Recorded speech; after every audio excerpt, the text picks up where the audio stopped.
Estamos de nuevo con nuestro amigo el viajero Tritón.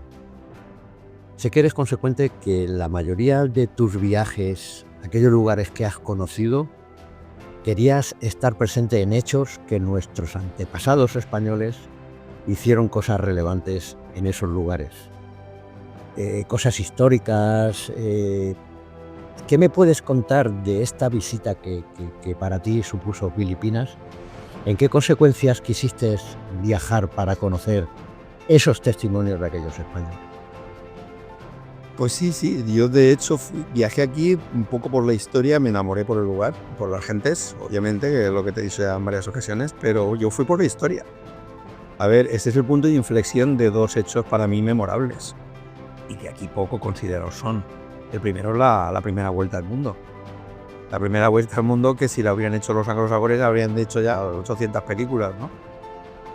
Claro, este fue el punto de inflexión, porque fue pues un antes y un después. Iba buscando las especies, se iba buscando por el Tratado de Tordesillas, pues el otro lugar del mundo, las antípodas del mundo, y se llega a las Filipinas de una manera tal, después de pasar, bueno, mil y una historias, ¿no? Que luego detallaré. Eso es un hecho, y eso fue aquí, en Cebú, en las Filipinas, con lo cual es un sitio que había que ver, visitar y conocer.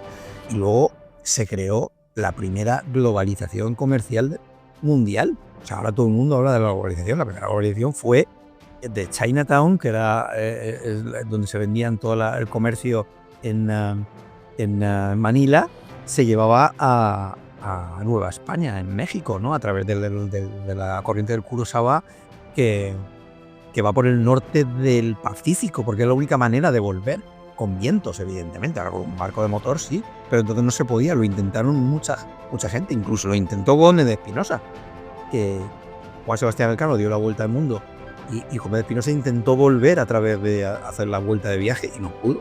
No pudo porque los vientos no son favorables. Son dos hechos memorables. Entonces nos lo vas a contar, qué visites allí y nos describirás lo que tú consideras que fue aquella. Sí, haremos un resumen para que estas dos cosas queden un poco como un epílogo de la visita y del paso por Filipinas. Pues empecemos. Vamos a ello. Y ya que estamos aquí en Filipinas y viajando y dando la vuelta al mundo, me gustaría hacer un pequeño homenaje histórico a todos aquellos extraordinarios marinos que dieron aquella primera vuelta al mundo y que hoy, 500 años después que partieron de Sevilla, parecen que los hemos olvidado. ¿Y cómo empezó todo?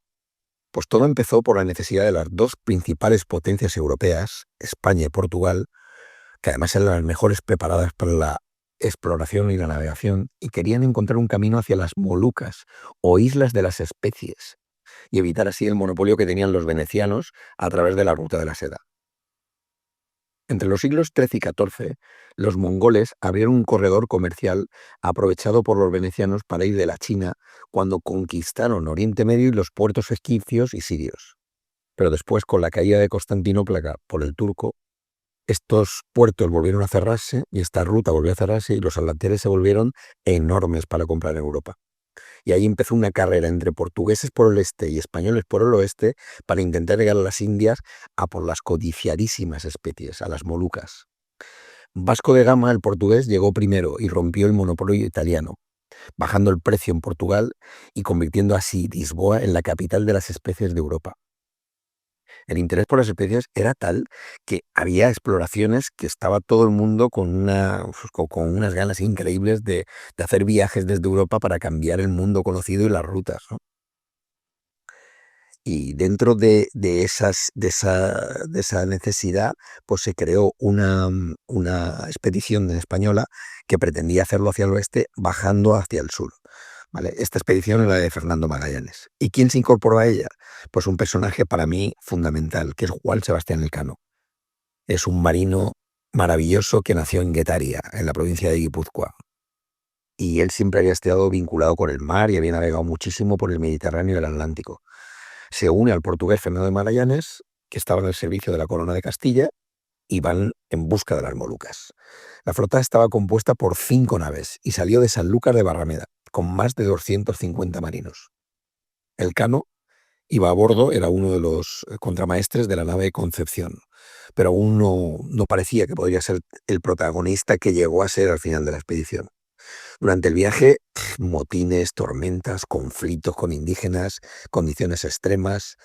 Cruzaron un estrecho que era desconocido porque no sabían, tuvieron que ir tan al sur. En aquella época no sabían que había un paso y lo descubrieron, dándole el nombre del estrecho de Magallanes. Y entonces entraron en un inmenso océano que en ese momento y de forma totalmente anecdótica estaba muy tranquilo. Por eso lo bautizaron como Pacífico, que de Pacífico no tiene nada, ¿no? Meses más tarde tuvieron múltiples penalidades. No se entiende cómo no paró Magallanes en Valparaíso, que era un lugar que ya estaba, bueno, que podía haberse abastecido o haber hecho una ruta pues mucho más hacia el sur. Y bueno, viajó muy, muy al norte. Nadie sabe por qué, nadie sabe por qué. Así que con todas esas penalidades, al final llegaron así las Filipinas. Y allí Magallanes murió. En 1521 murió en la isla de Mactán. Y entonces el Cano, por gracias a su temple y el liderazgo, Gómez de Espinosa, quizá un antepasado mío, intentó hacer el tornaviaje hacia Levante, y el Cano, con mucha más presteza y con mucha más sabiduría, él decidió ir hacia Poniente y hacer un recorrido muchísimo más largo y mucho más dificultoso hacia el oeste. Pero bueno, se mantuvo ahí firme en su propósito y bueno, aunaron fuerzas entre todos, tuvo que bordear el Cabo de Buena Esperanza, que es uno de los sitios más peligrosos del mundo, y además lejos de la costa, porque tenía el peligro de que si se aproximaba a cualquiera de las factorías o puertos portugueses, los hubieran apresado porque estaban en el territorio que, según el Tratado de Tordesillas, correspondía al territorio portugués, ¿no? Así que la travesía fue durísima por el Océano Índico, pero bueno, después de llegar a Cabo Verde y también ser descubiertos, tuvieron que huir, huyeron hacia el sur cuando todos pensaban que iba a ir hacia el norte, no lograron apresarlo, y la verdad que la travesía fue muy, muy, muy, muy dura, muy dura. Em, Al final llegaron por detrás de los Azores a la ruta ya española, según el Tratado de Tordesillas, como he dicho antes, y entraron en el puerto de Sanlúcar, remolcados y agasajados por todo el mundo, que no se creían que después de 4 años acabaran de llegar, ¿no? Em, los tuvieron que remolcar porque el cascarón donde iban ya estaba totalmente destrozado. Empezaron a tirar las últimas salvas de lo que le quedaban para que todo el mundo supiera que habían llegado. Un 6 de septiembre de 1522. mm, y se descalzaron tal como habían prometieron que si llegaban sanos y salvos se irían a darle gracias a la Virgen. Entonces se descalzaron y fueron los 21 hombres que quedaron de los 250 que salieron. Una hazaña de recorrer 75.000 kilómetros para dar la vuelta, según dijo el Cano, en palabras muy bonitas de él, a toda la redondez de la tierra. Qué bonitas palabras. Y el Cano no pidió nada para sí, como hiciera Colón, ¿vale? Colón pidió pues, virreinatos, territorios. Él no pidió nada, al contrario, solo quiso que se valoraran sus hombres. Pero aún así, el emperador Carlos V le concedió un escudo de armas con la leyenda en latín: Primus circummendesti me. Fuiste el primero en rodearme. Es una frase que sintetiza la magnitud del logro: circunnavegar el globo terrestre por primera vez. Una proeza de navegación, resistencia y espíritu humano, que aquí prácticamente está olvidada. No se le dio casi ningún bombo en el 500 aniversario, por favor. Es uno de los hitos de la historia. De los 3 hitos de la historia serían pues, la primera vuelta al mundo, el descubrimiento de América y el haber aterrizado en la Luna, ¿no? Y 2 son españolas. Y no se han hecho películas. Y si se han hecho, no las hemos hecho nosotros y no hemos estado a la altura de todo. Pero bueno, hagamos un homenaje al Cano, que no solo fue un técnico, fue una persona que con el conocimiento que tenía, pues unió pueblos. Y, y bueno, pues este hombre, pues lo que de alguna manera ayudó a que lo que comenzó como una ruta comercial se convirtiera en una epopeya planetaria que cambiaría para siempre la visión del mundo, ¿no? Así que, bueno, vaya, esto en memoria de tanto del Cano como de tantos otros marinos que perdieron la vida ahí en esta expedición. Desde Filipinas se estableció la primera globalización mundial y fue creada por una ruta comercial que hicieron los españoles, que venían las cosas de Manila a Europa a través de América. En la ruta se conoció como el Galeón de Manila. Venían los productos de la China. Digamos que era el Amazon de la época, ¿no? y duró hasta 1815, 250 años. Y solamente apresaron 4 barcos los ingleses, 4 barcos. El Santísima Trinidad fue el más famoso, tuvo que volver a Manila por una tormenta y ahí lo apresaron los ingleses. Lo llevaron a Inglaterra y ya podéis imaginar el bombo que le dieron. De hecho, si tú en Inglaterra miras tratados de historia y preguntas por el avión de Manila, te dicen poco menos que capturaban uno a la semana. 4 en 250 años. Esa es la realidad. Pero bueno, así de boca que sangla son los ingleses, ya los conocemos, es su diversión. Y los españoles, que somos indolentes, acomplejados de nuestra historia, que además ni la conocemos ni presumimos de ella, ni siquiera nos acordamos, y ahora nuestros políticos la quieren borrar borrarla de los libros, bueno, a saber cuál es su intención. Bueno, mejor me guardo mi opinión, ¿no? Pues sí, esta ruta se creó y además es un personaje del que me gustaría contar un poquito su historia. La ruta era a través del norte de las islas Hawái, o sea, ahí conectaba con lo que era la corriente del Kuroshio, que así fue como la llamó y donde la encontró Urdaneta. Y la vuelta se hacía además también por el sur de las islas Hawái. Y es curioso que nunca se tocaran estas islas, que ya habían sido descubiertas por 2 españoles, algo que también es desconocido aquí en España, ¿no?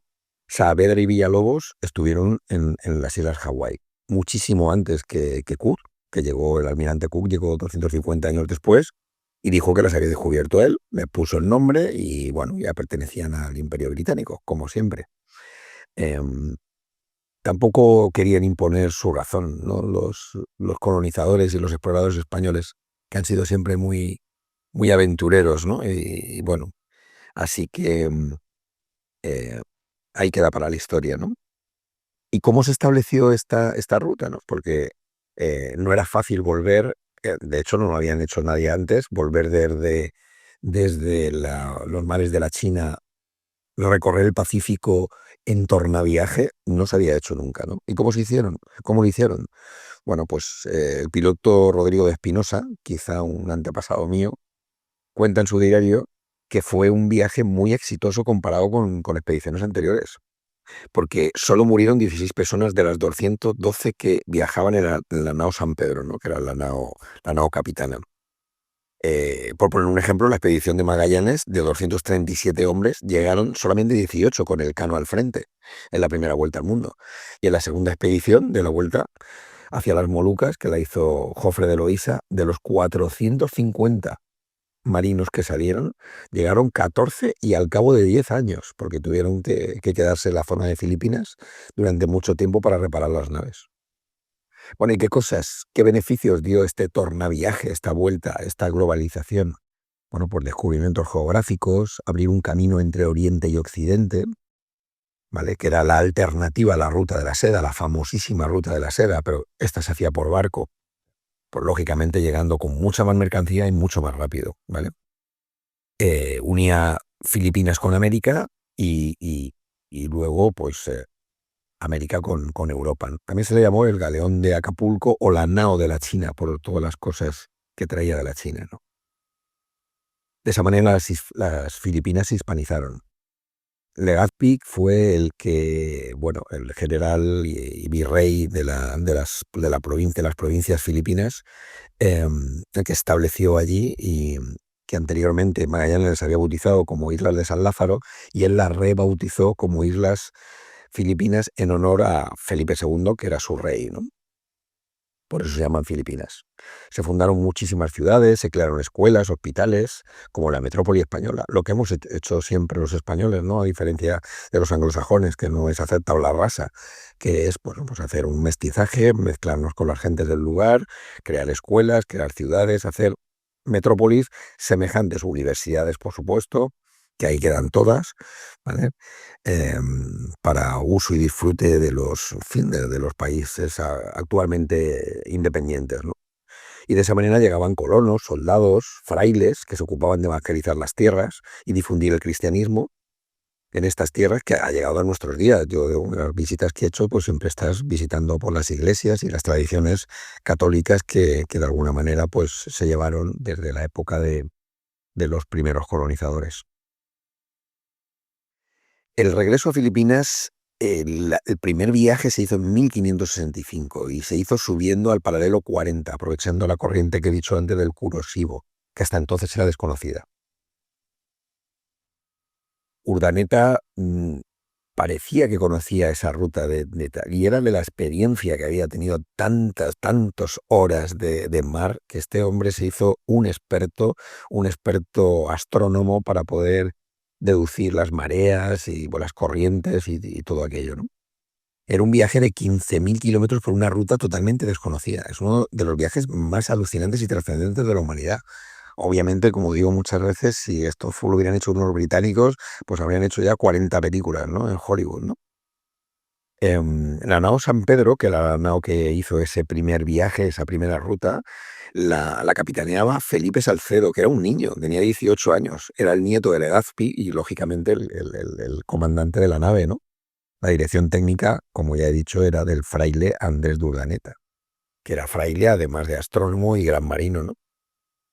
Salieron de Cebú, de Filipinas, el día 1 de junio de 1565, una época parecida a cuando estoy grabando este podcast.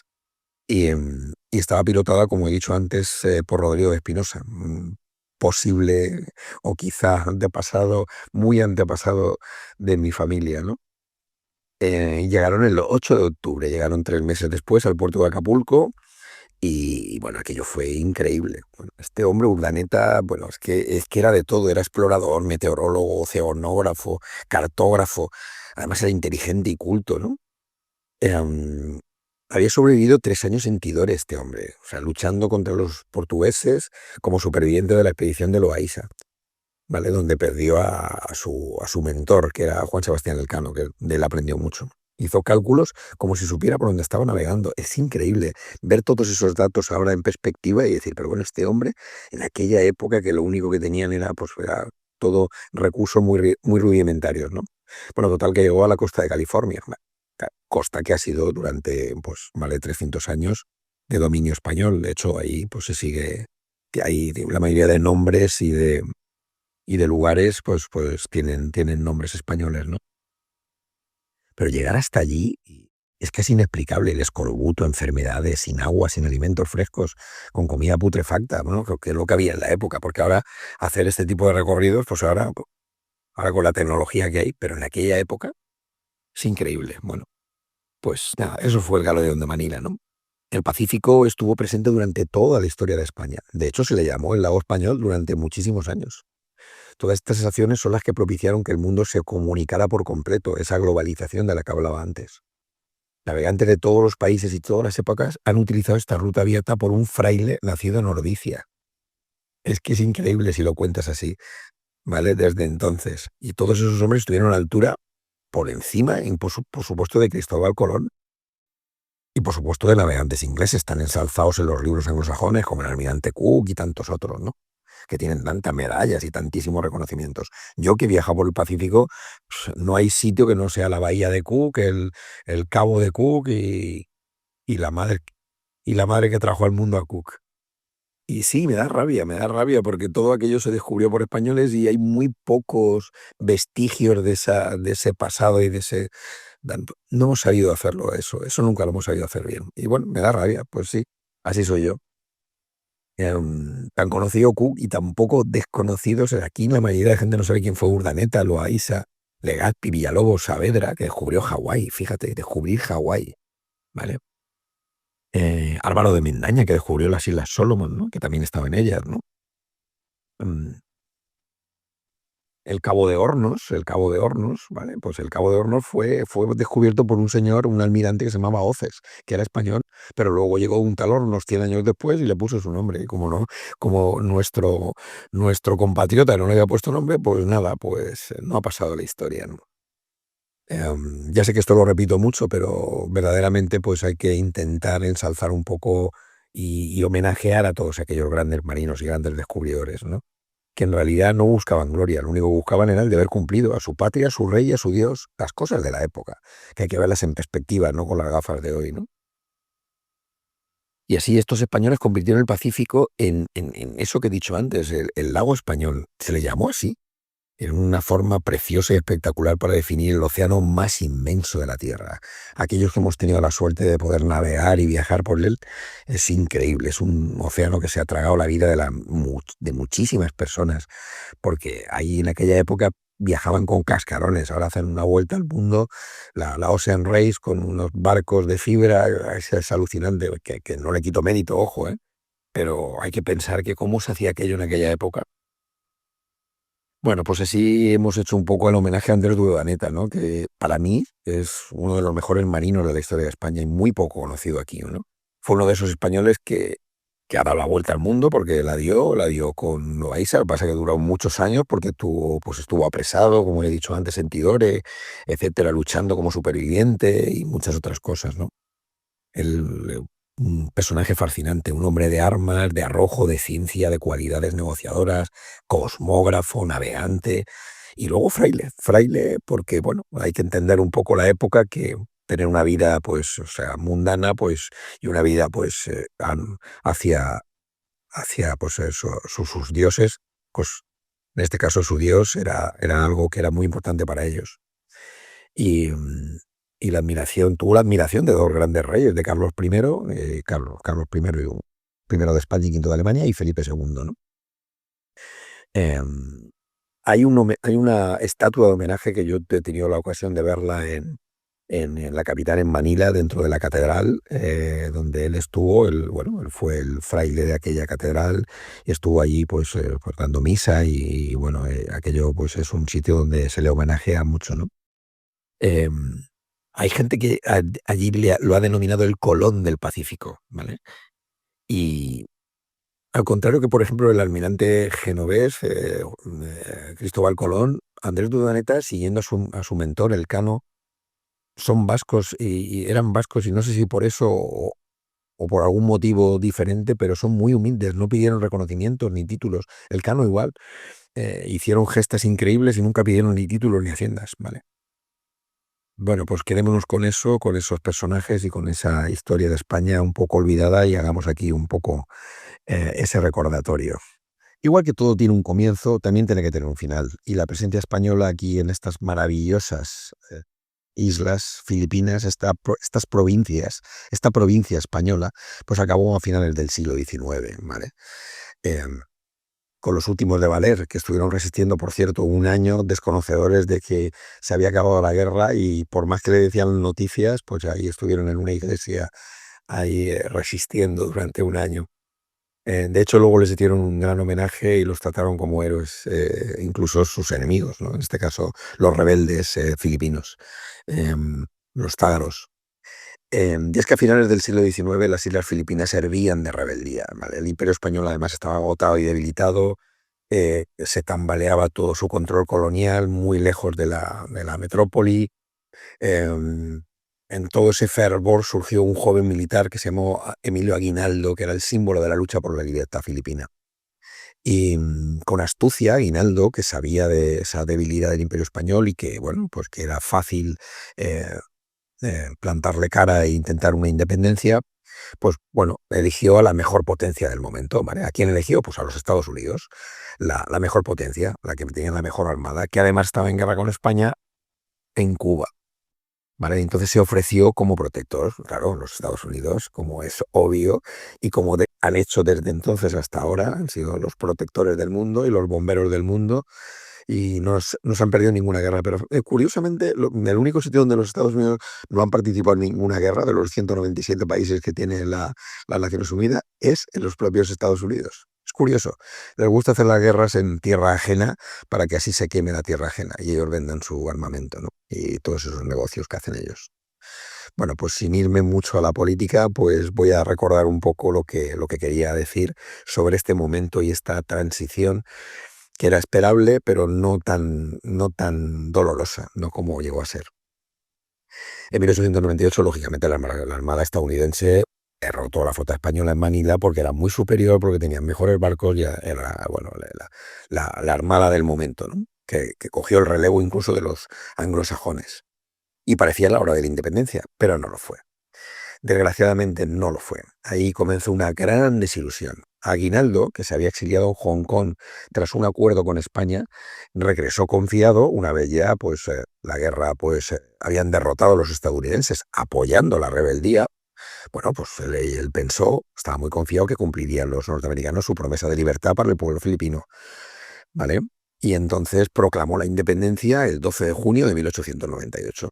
Pero Washington no quiso reconocerlo. En vez de eso, compró Filipinas a España en un tratado paralelo por 20 millones de dólares que los españoles, inocentes, ignorantes y súper débiles de posición y de negociación, pues aceptaron por las carencias que había en España. Y eso fue lo que se llamó el Tratado de París. Y lo que siguió fue brutal. Al haber comprado estas islas, ya les pertenecían a ellos, había pasado ellos de un Guatemala a un Guatepeor, podríamos decir, a ver si estaban mal con los españoles, porque así lo estaban y no se sentían cómodos. No te cuento ya con los estadounidenses, porque empezó una guerra filipino-estadounidense en la que Estados Unidos, que había prometido libertad, desató una represión despiadada. Esto poco se sabe en los libros, está todo muy oculto. Bueno, pues hay más de 1 millón de filipinos murieron por violencia directa, hambrunas y enfermedades. Una de las guerras más crueles del colonialismo moderno, silenciado por los vencedores, claro, los estadounidenses. Mira que ha habido guerras crueles en África, pues esta probablemente fue algo mucho más doloroso. Los yanquis, y esto está documentado, llevaron filipinos en jaulas, apenas sin comer ni dormir, para poder exhibirlos como animales de feria allá en Nueva York y justificar su civilización de estos salvajes, estos chimpancés. Y hay carteles de la época donde pone algo. Los filipinos son como chimpancés, son como gente salvaje, porque los pobres chavales tienen una estatura bastante, no son altos, y son muy negritos, tienen la cabeza a veces un poco desproporcionada, y ese aspecto, pues, a ellos para justificar las cosas tan despiadadas que hicieron. Y todo esto está muy ocultado por la historia. Esto se sabe muy poco de él, ¿vale? Igual que la explosión del Maine en Cuba, ¿vale? Que eso lo hicieron los americanos a propósito para poder declarar la guerra a España, ¿no? Bueno, pues este Aguinaldo, que al final lo capturaron, se tuvo que rendir.